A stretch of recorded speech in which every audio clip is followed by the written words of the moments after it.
নমস্কার বন্ধুরা, cook with dishes ফ্যামিলিতে আপনাদেরকে স্বাগত। বাঙালির খুবই প্রিয় একটা রেসিপি নিয়ে চলে এসেছি আজ। নিরামিষ দিন হোক বা অনুষ্ঠান বাড়ি, শুক্তো সবসময়ই বাঙালির খুব প্রিয় একটা রেসিপি। দেখে নেওয়া যাক বাড়িতে খুব সহজে কম উপকরণে বাঙালির পছন্দের এই রেসিপি কী করে বানিয়ে নেওয়া যায়।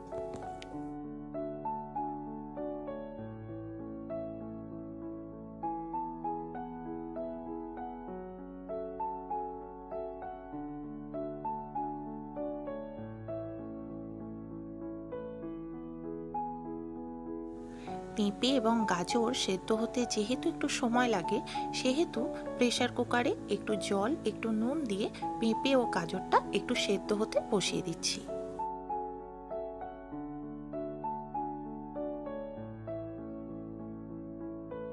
তারপর কড়াতে তেল গরম করে বিউলির ডালের বড়িগুলো লাল করে একটু ভেজে নিচ্ছি।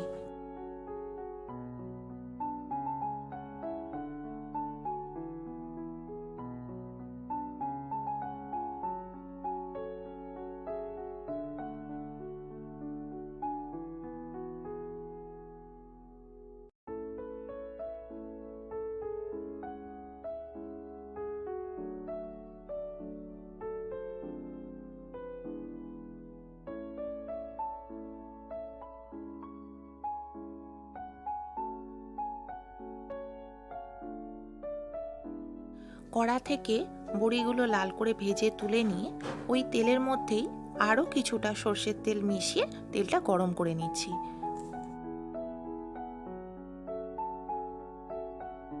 তেলটা গরম হয়ে গেলে শুরু করে কেটে রাখা উচ্ছেগুলো আমরা তেলে দিয়ে দিচ্ছি এবং ভালো করে লাল করে ভেজে নিচ্ছি।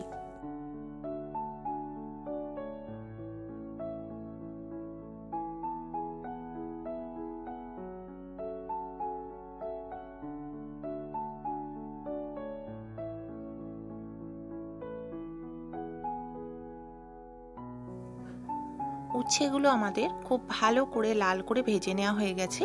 এবার আমরা তেল থেকে উচ্ছেগুলো তুলে নিচ্ছি।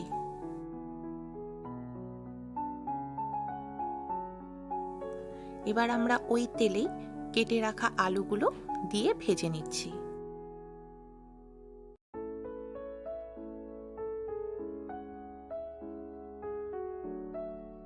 আলুগুলো ভালো করে লাল করে ভাজা হয়ে গেলে আমরা আলুর সঙ্গেই কেটে রাখা রাঙালুগুলো দিয়ে দিচ্ছি এবং আলুর সঙ্গে ভালো করে রাঙালুগুলোও লাল করে ভেজে নেব। আলু রাঙালু ভালো করে ভাজা হয়ে গেলে আলুর সঙ্গেই আগে থেকে কেটে রাখা শিমগুলো দিয়ে ভালো করে ভেজে নেব। আলু রাঙালু শিম ভালো করে ভেজে নেওয়া হয়ে গেলে ওই সবজির সঙ্গে আমাদের আগে থেকে কেটে রাখা বিনস, কাঁচকলা, ডাঁটা এবং মূলো দিয়ে আমরা ভালো করে সমস্ত সবজিগুলো ভেজে নেব।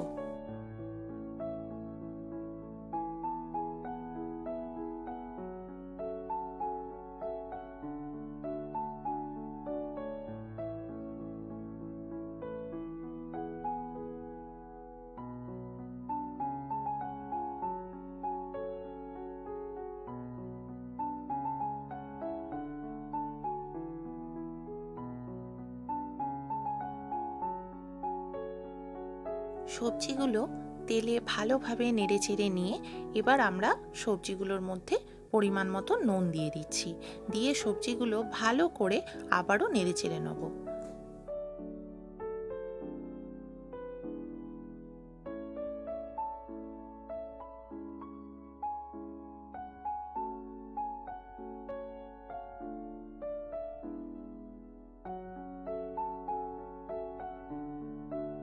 সবজিগুলো আমাদের ভালো করে ভেজে নেওয়া হয়ে গেলে এবার আমরা আগে থেকে কেটে রাখা বেগুনটা অ্যাড করব।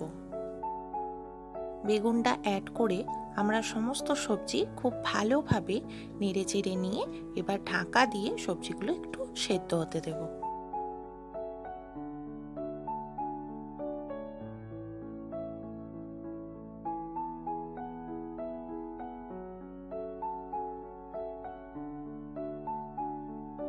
কিছুক্ষণ পর ঢাকা খুলে আমরা সবজিগুলো একটু দেখে নেব। সবজিগুলোকে একটু ভালো করে আবারও নেড়েচেড়ে নেব। সবজিগুলো ভালো করে নেড়েচেড়ে নিয়ে এবার আমাদের আগে থেকে প্রেসার কুকারে সেদ্ধ করে নেওয়া পেঁপে এবং গাজর আমরা সবজির মধ্যে অ্যাড করে দেবো।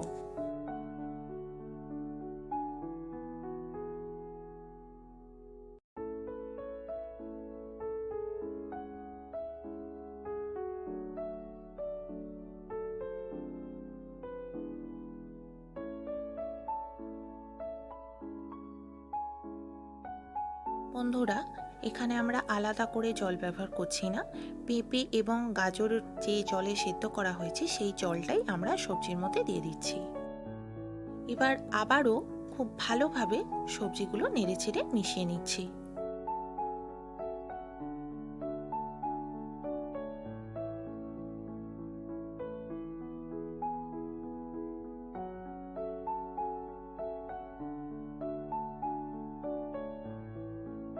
সবজিগুলো ভালো করে নেড়েচেড়ে নেওয়ার পর ঝোল ফুটে উঠলে আমাদের আগে থেকে ভেজে তুলে রাখা উচ্ছে ভাজাগুলো আমরা ঝোলের মধ্যে দিয়ে দেবো। উচ্ছে এবং বাকি সবজিগুলো খুব ভালোভাবে নেড়েচেড়ে নিয়ে এবার আমরা ঝোল সমেত সবজিগুলো একটি পাত্রে ঢেলে রাখবো।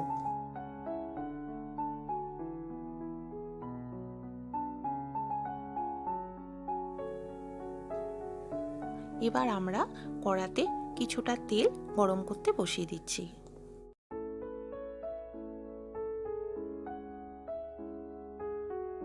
তেল গরম হয়ে গেলে আমরা গরম তেলে কিছুটা রাঁধুনি ফোড়ন হিসাবে দিয়ে দিচ্ছি। বন্ধুরা, এখানে আপনারা রাঁধুনির সঙ্গে তেজপাতাও দিতে পারেন।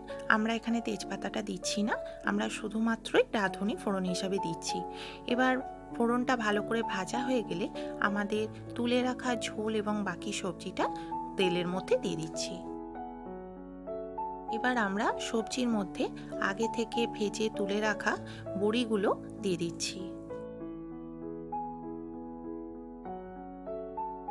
এবার আমরা ভালো করে সবজিগুলো বড়িগুলো নেড়ে ছেড়ে ফোড়নের সঙ্গে মিশিয়ে নিচ্ছি। আমাদের সবজি বড়ি ভালো করে নেড়ে চেড়ে নেওয়া হয়ে গেলে এবার আমরা একে একে সর্ষে বাটা আদা বাটা দিয়ে দিচ্ছি। এবার আমরা মশলাগুলোকে সবজির সঙ্গে ভালোভাবে মিশিয়ে নিতে সবজিগুলো আবারও খুব ভালোভাবে নেড়ে চেড়ে মিশিয়ে নিচ্ছি।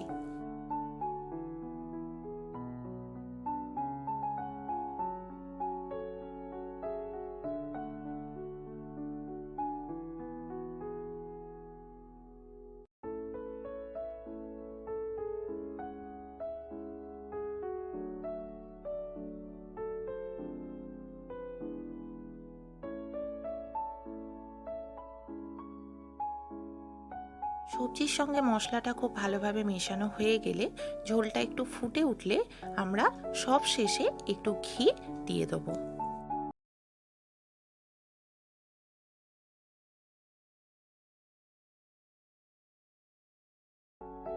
ঘিটা সবজি এবং ঝোলের সঙ্গে যাতে ভালোভাবে মিশে যায় তার জন্য ঝোলটা আমাদের আরও একটু ফুটিয়ে নিতে হবে।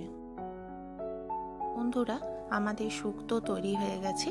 ঝোলটা একটু ফুটে উঠতেই গ্যাস বন্ধ করে একটি পাত্রে আমরা শুক্তোটা ঢেলে নিলাম। দেখুন বন্ধুরা, খুব সহজে কম উপকরণে আমাদের শুক্তো রেসিপি তৈরি হয়ে গেছে। এই রেসিপিটি আপনারা আপনাদের বাড়িতে বানিয়ে দেখবেন। যদি ভালো লাগে আমাদের এই ভিডিওটিকে লাইক, কমেন্টস অ্যান্ড শেয়ার করবেন। আর অবশ্যই আমাদের এই চ্যানেলটিকে সাবস্ক্রাইব করবেন, যাতে পরবর্তী সময় আমরা আরও ভালো ভালো রেসিপি আপনাদের সঙ্গে শেয়ার করতে পারি। Thank you.